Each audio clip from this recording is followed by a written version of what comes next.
It's no secret that the 2010s was a massive shit show of a decade, with stupid viral trends, PC culture, and of course, the creative downward spiral of Hollywood films, blockbusters in particular. And one of, if not the worst of these blockbusters, is Terminator Dark Fate, a dull, disrespectful, lackluster, visually unappealing, and creatively bankrupt farce of a sequel. It's just another shitty attempt to milk the classic movies for cheap nostalgia points, while also taking a massive shit all over them and using them as a springboard to launch a whole new franchise with the cast of new characters.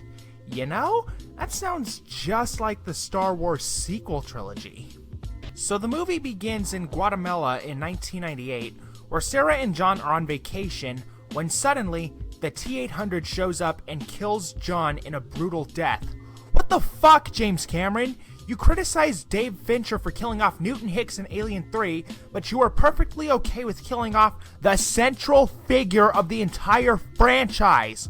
Just let this sink in for a minute. John Connor, the most important man in the history of humanity, the savior of the human race, and the leader of the resistance, the one character whose survival has been at the center of everything that's happened up to this point, gets slaughtered without even a single line of dialogue. This shit's all over the events, sacrifices, and triumphs of the first two movies, basically undoing everything they set out to do. But then again, James Cameron doesn't give a shit because that fucking Avatar sequel got greenlit. It really pisses me off how much disrespect John Connor has received as a character throughout the franchise since T3. In Rise of the Machines, they turned him into such a whiny little pussy. In Genesis, they turned him into the villain. And now, they just straight up killed him off. And this is the most anticlimactic death in the history of cinema. Before I go on and talk about how much I fucking despise this movie, Sarah and John were successful in defeating Skynet and stopping Judgment Day from ever happening, which is acknowledged by this film. So how the hell can a Terminator come back and kill John? It makes absolutely no sense. The movie flashes forward 21 years later in Mexico when we see a couple making out on top of a car. This is when we're introduced to the non-binary Terminator, played by Mackenzie Davis, who apparently is an androgynous half-human, half-machine. Anyways, this human-machine hybrid, who is known as Grace, beats up a bunch of cops, then steals a guy's clothes and car, and then drives off. Shortly thereafter, we follow the life of our main protagonist, Dani Ramos, played by Natalia Reyes. After which, we are finally introduced to the Rev 9 Terminator, who has all sorts of neat features like liquid matter and shapeshifting into everything it comes into physical contact with. Oh Jesus H. Christ, they couldn't even come up with a new Terminator after Judgment Day so that they had to keep making carbon copies of the T-1000? Come the fuck on.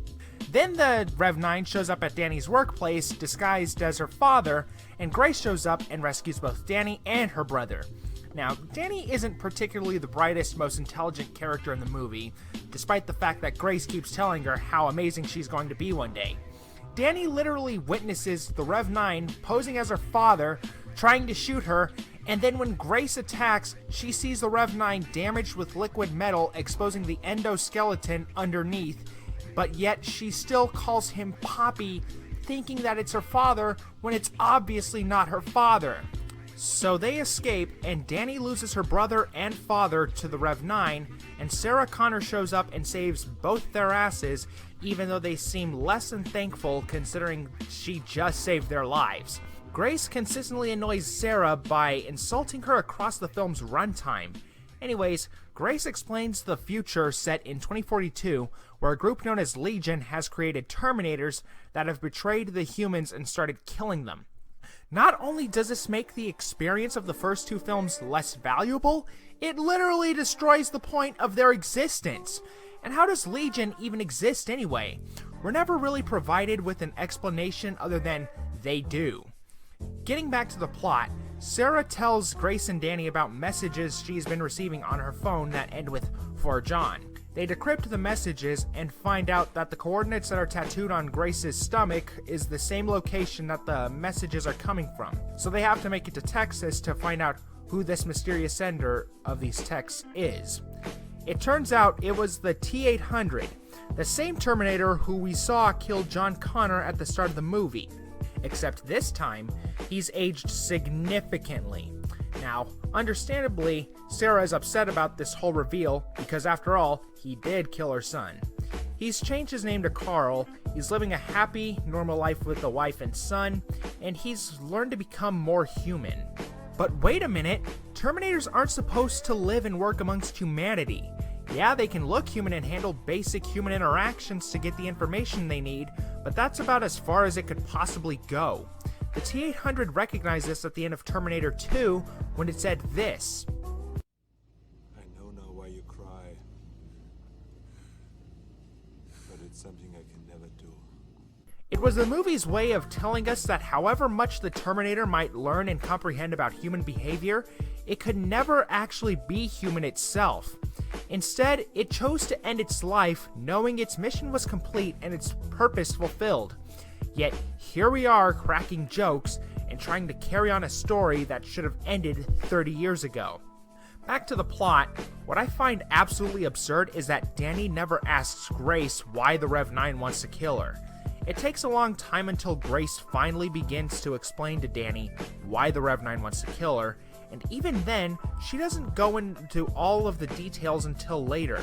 Earlier in the film, on the train ride to the border, Sarah deduces that Dani is being protected for her womb. But later on, it's actually revealed that she isn't carrying the future leader of the Resistance, she is the future leader of the Resistance. We witness a future scene where an older Dani shows up and beats up some guys who are twice her size, who are about to attack a young Grace. It's completely ridiculous and nonsensical. The actress playing Dani is 5'1", and she also convinces another guy to back down and join her side, plus she leads humanity to rise up and fight against the machines of Legion. She becomes a John Connor figure, but it's just not convincing in any way. She can't even hold a gun right. Anyways, the gang is eventually tracked by the other Terminator, and Grace sacrifices herself alongside Carl to stop the Rev 9 from killing Dani. The movie ends with the same message used in T2. There's no fate but what we make for ourselves. And that line means absolutely jack shit in this movie. So, at the end of the day, Judgment Day is still set in stone, and Dani's still gonna become this great fucking leader that she's destined to be. If they really believed in this whole no fate message, they would have found some way to stop Legion. The movie ends with Sarah and Dani driving off, setting the stage for a sequel that will never fucking happen. And that's the whole movie. There are so many things wrong with this movie. First thing I want to get out of the way is the CGI. It looks super fake, especially in the big plane crash scene in the third act. Some of these shots look super unfinished. The rooftop scene in The Matrix Reloaded looks more realistic than this. The CGI for the Rev 9 looks fake as well. Now, I'm going to compare the CGI in the second movie for a moment. The CGI in T2, almost 30 years old, looks seamless and more realistic. It was also used very sparingly, given that the technology at the time was very expensive, so they had to use practical effects for some of the scenes. Fast forward to 2019, and this new installment looks like garbage. It really goes to show that even with new technology, the older effects hold up much better than the newer effects. The next thing I want to discuss is the characters.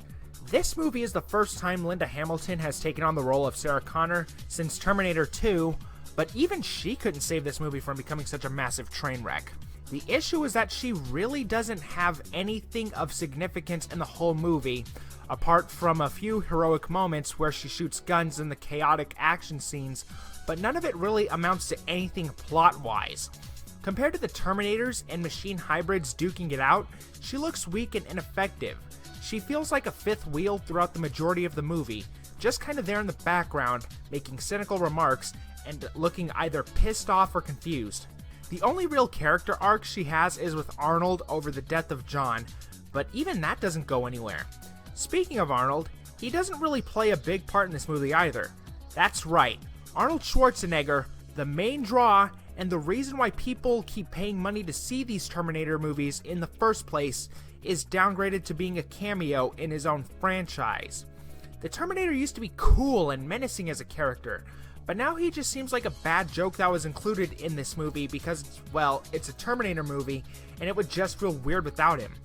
It really is a shame that these veteran actors are so fundamentally underused because both of them still have decent charisma and screen presence. However, that's something I can't apply to Natalia Reyes' character. Dani Ramos is effectively the core of this story, the character around which the fate of humanity revolves, but we hardly learned anything about her.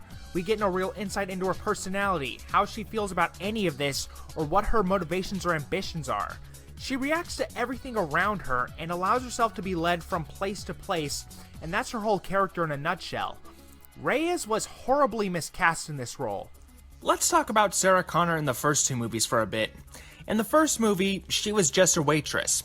At first, she's quite skeptical about the events that are taking place, but as the movie progresses, she's able to effectively grow and develop over the course of its runtime, turning from an apprehensive and bewildered citizen to a stout, intransigent, and individualistic woman. And you could really believe it because Linda Hamilton really sold it to you. In the second movie, Sarah became troubled, and she was a terrible mother, but she redeemed herself through pure grit. But Dani Ramos is nothing more than just a two-dimensional basic bitch. She could really be portrayed by pretty much anyone. She can't act, fight, or hold weapons properly. She doesn't command the screen in any way, and she doesn't inspire anything apart from mild amusement from how excruciatingly god-awful her acting is. I want to stand and fight.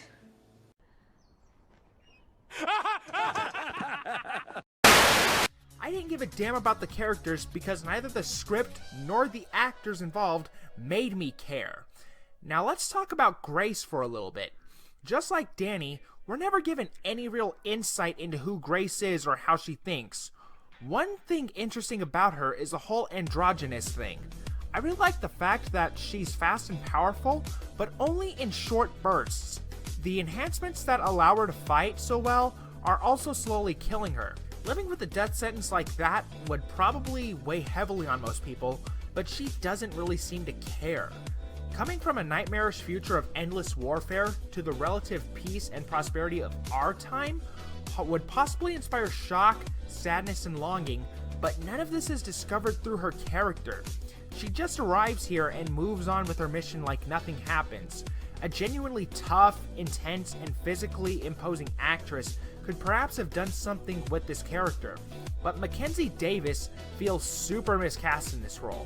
She spends most of the movie with a blank look about her that makes ostensibly dramatic scenes come across as completely and utterly preposterous.